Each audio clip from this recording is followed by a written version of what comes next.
भारतीय सिनेमा की फिल्मों में लीड एक्टर के कंधों पर फिल्म को हिट कराने की जिम्मेदारी होती है, लेकिन एक ऐसी एक्ट्रेस भी है जिन्होंने इस बात को गलत साबित किया और खुद के दम पर फिल्मों को हिट करवाया। जी हां दोस्तों, हम बात कर रहे हैं बॉलीवुड की क्वीन कंगना रनौत के बारे में। पूरी बॉलीवुड इंडस्ट्री को अपने एक ही पोस्ट से ताक पर लाने की ताकत रखने वाली कंगना रनौत जन्म से ऐसी नहीं थी, बल्कि कहा जाए तो उन्होंने सपने में भी नहीं सोचा होगा कि वह कभी ऐसा भी कुछ करेगी। कंगना रनौत का पूरा नाम कंगना अमरदीप रनौत है। इनका जन्म 23 मार्च 1987 में हिमाचल प्रदेश के मंडी जिले के भांबला नामक कस्बे में हुआ था। उनकी मां एक संस्कृत टीचर हैं, पिता एक बिजनेसमैन, उनका एक भाई और एक बहन भी है। कंगना की पढ़ाई चंडीगढ़ के डीएवी स्कूल में हुई। उनके पिता चाहते थे कि कंगना एक डॉक्टर बने, पर 12वीं क्लास में ही वे केमिस्ट्री में फेल हो गई। स्कूल के दिनों से ही उनको रैप वॉक और स्कूल के सभी फंक्शनों में हिस्सा लेना अच्छा लगता था। कोई भी फंक्शन उनसे छूटता नहीं था। जब उनके पिता को इनकी जानकारी मिली तो वह बहुत गुस्सा हुए और कंगना की पिटाई भी की। बगावती अंदाज वाली कंगना ने महज 16 साल की उम्र में घर छोड़ दिया और दिल्ली आ गई। यहाँ आकर उन्होंने थिएटर ग्रुप ज्वाइन कर लिया। सालों तक उन्होंने अपने पिता से बात भी नहीं की। उनके पिता उनके इस कदम से खासा नाराज थे। साल 2006 में कंगना रनौत ने रोमांटिक थ्रिलर फिल्म गैंगस्टर से बॉलीवुड करियर की शुरुआत की।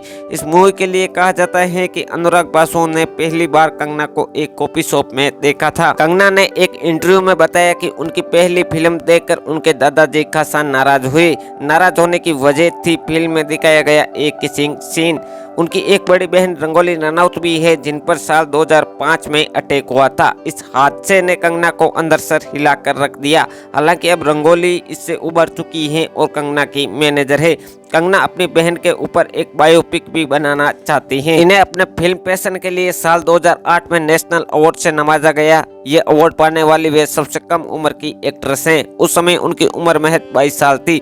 उनके नाम कुल 4 नेशनल अवार्ड्स हैं। पैशन मूवी के लिए उन्हें 2014 में क्वीन के लिए, 2015 में तन्नू वेड्स मन्नू के लिए और 2021 में फिल्म मणिकर्णिका के लिए नेशनल अवार्ड से सम्मानित किया गया। फोर्ब्स इंडिया ने कुल 5 बार टॉप 100 सेलिब्रिटी की लिस्ट में शुमार किया। पेटा ने भी कंगना को इंडिया की सबसे हॉट एक्ट्रेस का टाइटल दिया। बहुत कम लोग जानते हैं कि कंगना फिल्म क्वीन की डायलॉग लेखन में वह को राइटर थी। स्क्रिप्ट राइटिंग कोर्स के लिए वह न्यूयॉर्क भी गई थी। साल 2013 में एक इंटरव्यू के दौरान वह नेपोटिज्म के खिलाफ बोली। उनके साथ उन्होंने फेयरनेस क्रीम के एक विज्ञापन के लिए 2 करोड़ का प्रस्ताव भी ठुकरा दिया। मणिका कर्णिका क्वीन ऑफ झांसी उनकी पहली फिल्म थी, जिसमें वह एक्टर के साथ साथ डायरेक्टर भी थी। इसी फिल्म के लिए उन्हें नेशनल अवार्ड भी दिया गया। एक कथक डांसर भी है, साथ ही उन्हें बुक पढ़ने का भी बहुत शौक है। कंगना के मुताबिक उन्होंने अपने जीवन काल में मात्र 10 फिल्में ही देखी हैं। वैसे कंगना एक अच्छी बास्केटबॉल खिलाड़ी भी है। नेशनल अवार्ड के अलावा कंगना ने कुल 4 बार फिल्म फेयर अवार्ड्स भी जीता है, जिसमें से एक तो उन्होंने अपनी पहली फिल्म के लिए ही मिला था। कंगना ने कहा था कि मैं रूढ़िवादी घर से हूँ, जहाँ लड़कियों को पराया धन माना जाता है और लड़कों की हर एक सुख सुविधाओं का ख्याल रखा जाता है। हमारे घर का माहौल भी ऐसा ही था, लेकिन मैं इस प्रथा को तोड़ना चाहती थी।